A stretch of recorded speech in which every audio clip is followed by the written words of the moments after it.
그럼 올해는 어떨까요? 올해는 저는 2018년도 따라간다고 봅니다.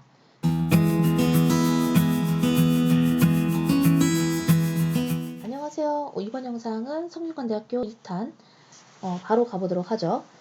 이전 영상 요약을 하자면 가군과 나군의 인문계 자연계별 반영 비율은 동일하고 인문계열의 경우 국어 40, 수학 40, 탐구 20으로 해서 영어는 감가상점, 그러니까 정확히는 1000점 만점 기준으로 100점의 가산점을 줄 것이냐 97점의 가산점을 줄 것이냐 이렇게 된다는 거죠.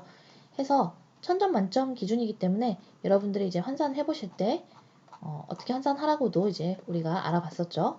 그리고 자연계열 같은 경우에는 수학 가형만 되고 과탐만 된다라는 점 기억하시고 교차 지원은 자연계열의 경우에는 되지 않는데 자연계가 인문계열로 교차 지원하는 것은 가능하다. 이렇게 기억하시면 되겠네요.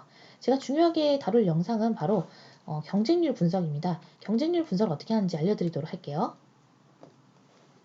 네, 여러분들이 지금 보고 있는 건 2018년도 정시 모집 경쟁률입니다. 이때 어떤 일이 벌어졌는지 살펴보도록 할게요. 가군의 경우 인문계 소개, 자연계 소개, 그 다음에 이제 소개가 나오죠. 이걸 각각 보시는 게 좋은데 가군의 인문계가 7.24, 그 다음에 가군의 자연계가 5.88이었던 걸로 전체적으로 가군은 6.42 정도를 달성했습니다. 그리고 나군에서는 인문계가 4.04, 자연계가 4.95, 그리고 합산했을 때 예체능대 소개까지 있어서 그것까지 이제 이건 뭐 그렇게 중요한 건 아닌데 합산했을 때 5.06이라 하는데 실제로는 인문계가 이 예체능계가 워낙 높았었기 때문에 예체능계 제외하면 이 둘을 합산했을 때는 사실상 4.5 정도라는 거죠. 자, 이게 2018년입니다. 그럼 2019년은 어땠을까요? 자, 2019년 경쟁률이죠. 2019년에 인문계가 6.64, 자연계가 5.56, 그래서 합산으로 5.97 정도로 떨어집니다. 자, 떨어진 거예요. 나구는 어떨까요? 나구는 3.54까지 떨어집니다. 인문계가. 그 다음에 다구는 4.95 정도로 떨어집니다. 그리고 예체능계도 같이 떨어져서 결과적으로 4.45 정도로 전체적으로 경쟁률이 떨어지는 걸 보이게 됩니다. 자, 이런 현황이 어떻게 일어났을까요? 자, 이건 바로 여러분들이 이제 2020년대에 어떻게 성균관대를 접근해야 될지를 생각할 때 경련제 분석이라는 걸 하면 됩니다. 경련제 분석이라는 건 뭐냐면 2018년에 경쟁률이 올랐어요. 근데 오르면 결과적으로는 경쟁률이 오르고 좋은 점수대 애들이 들어가기 때문에 추억도 좀 적게 빠지고 애들의 입결이 높게 형성됩니다. 그런데 그 높게 형성된 입결을 보고 사람들이 지레 겁먹어서 이때 결과적으로 많은 학생들이 일반 전형 경쟁률과 관련해서 좀 덜 지원하게 됐어요. 그래서 작년에 성균관대 입결이 조금 더 낮게 형성이 되었습니다. 그럼 올해는 어떨까요? 올해는 저는 2018년도 따라간다고 봅니다. 해서 올해 지금 다르게 분석하시는 분들도 있어요. 서강대가 인원수를 늘렸으니 서강대에 몰리지 않겠느냐고 생각하시는데 근데 인원수를 늘려도 몰릴 수 있는 폭은 한정돼 있습니다. 그리고 또 일단 몰릴 수 있는 사람들도 좀 한정돼 있습니다. 그 이유는 2등급을 받은 학생들, 최상위권 중에서 2등급을, 영어 2등급을 받은 학생들은 제가 서강대를 쓰라고 얘기를 했어요. 그러니까 그건 아마 저뿐만 아니라 다른 분들도 비슷하게 보실 거라고 저는 생각을 하거든요. 그런데 1등급을 받은 학생들은 성대를 쓰는 게 무조건 유리합니다.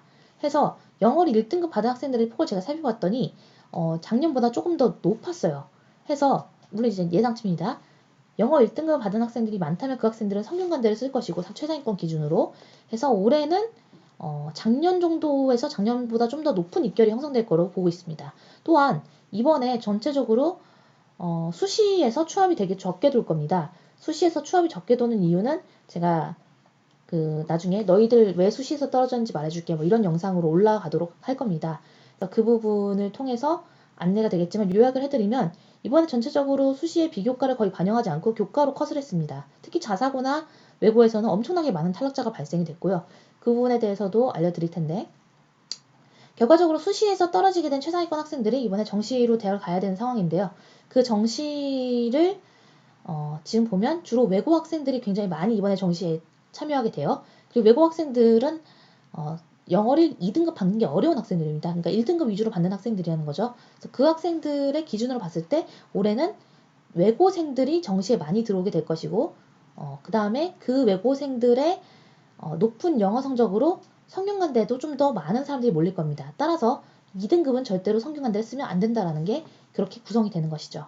그래서 여러분들이 이런 것들을 잘 고민해보시고 나 하나의 점수만 볼 게 아니라 전체 돌아간 상황까지 고민하셔서 지원 전략을 짜셨으면 좋겠고요. 물론 이런 것들이 처음 입시를 한 여러분들에게 어려울 수 있으니까 저희 회사에서 진행하는 정식 컨설팅을 계약을 하시면 좋을 것 같습니다. 정식 컨설팅 관련 문의는 실시간 문의하실 수 있게 제가 남겨놓을 거고요.